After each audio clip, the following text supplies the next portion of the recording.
Every morning you open your eyes, stretch your arms, and take in the world around you. Everything feels solid, familiar. But here's the unsettling part. Your brain isn't revealing the world as it truly is. It's assembling an interpretation. And the version you perceive, it's nothing like what actually exists. Not in the way of science fiction or digital simulations. This is something even more unexpected. Researchers have uncovered that everything you sense, colors, sounds, even time itself, is not an objective reality, but a carefully constructed representation, designed for efficiency, not accuracy. And once you understand just how deep this illusion runs, you'll never perceive anything the same way again. At this moment, light is hitting your eyes, and your brain is scrambling to turn it into a picture of the world. But here's the thing, your brain doesn't see anything. It takes raw data, light, shapes, movement, and constructs a best guess version of reality. You're not perceiving the world as it is, you're perceiving your brain's prediction of it. Think that sounds extreme? Let's test it. Ever heard of the invisible gorilla experiment? In a study, people were asked to count how many times a team in white shirts passed a basketball. Everyone focused hard, determined to get the right answer. But when the researchers rewound the footage, there was something no one noticed. A man in a full gorilla suit walked right through the scene, stopped, and beat his chest.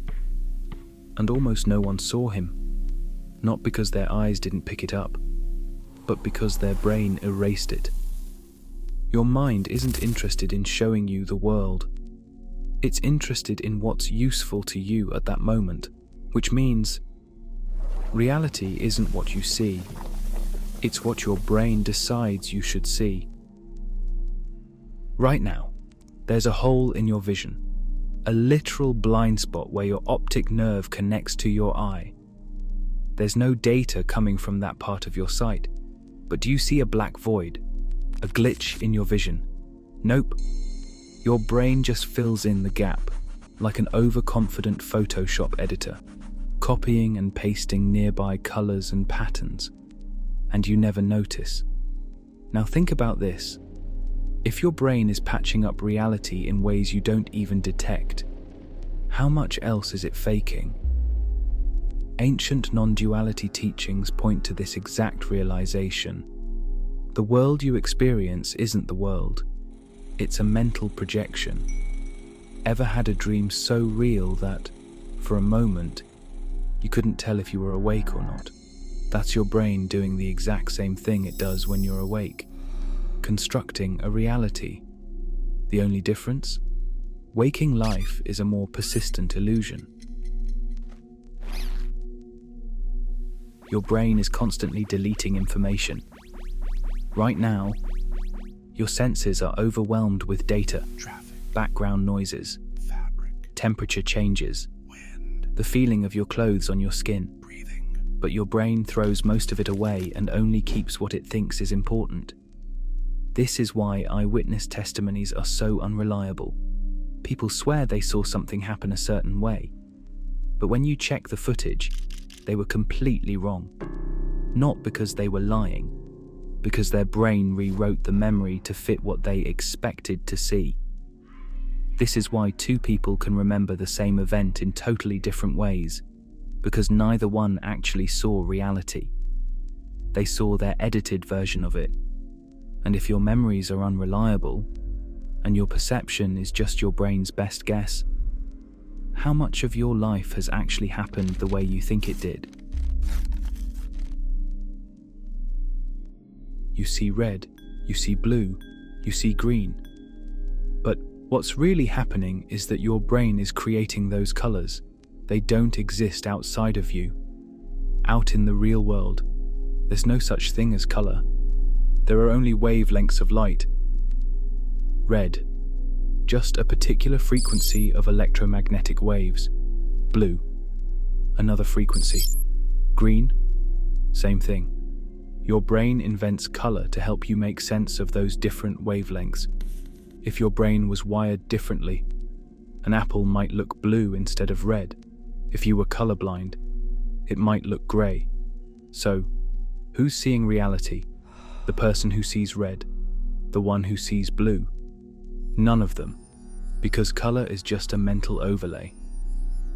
A trick of perception that makes the world seem more solid and defined than it actually is. This is exactly why the ancient non-duality texts describe the world as Maya, an illusion. Not because it's fake, but because what you see isn't actually there.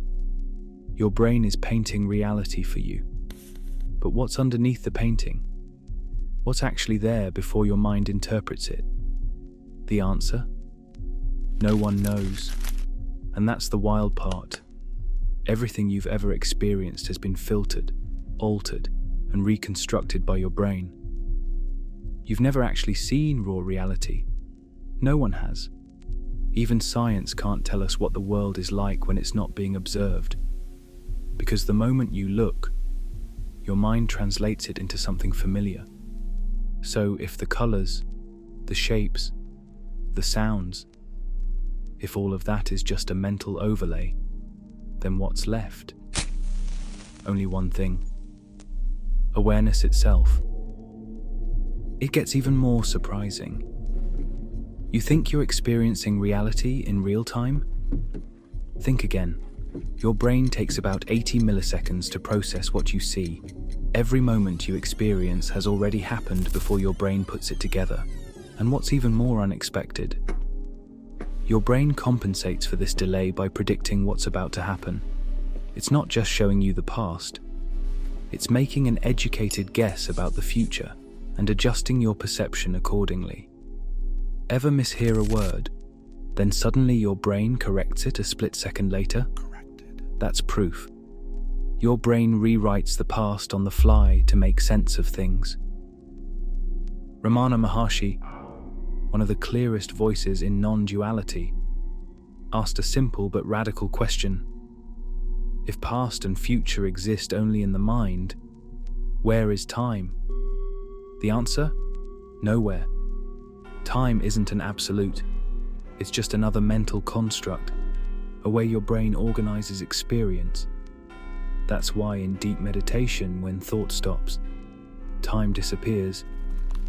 And sometimes, your brain glitches. You walk into a room, and suddenly, a strange feeling washes over you. You've been here before. You know what's about to happen. But how? That eerie sensation, déjà vu, isn't mystical. It's a glitch in your brain's processing system. Here's what's happening. Your brain accidentally processes an experience twice, milliseconds apart.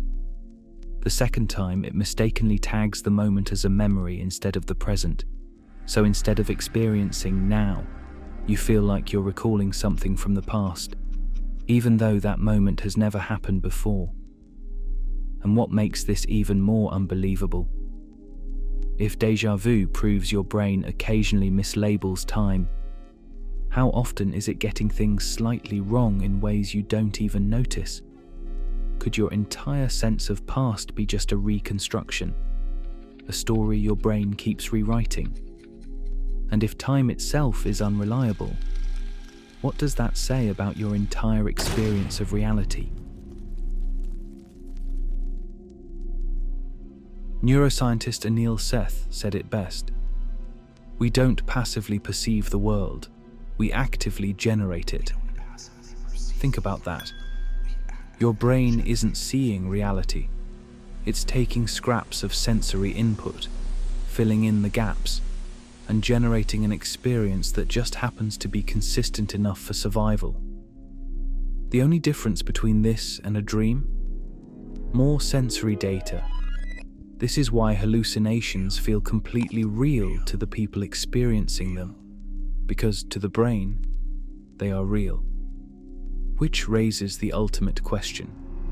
If what you see, hear, and feel is just a high-functioning hallucination, then what does that mean about your life? This is the moment that changes everything. Your life isn't reality. It's a story your brain tells itself.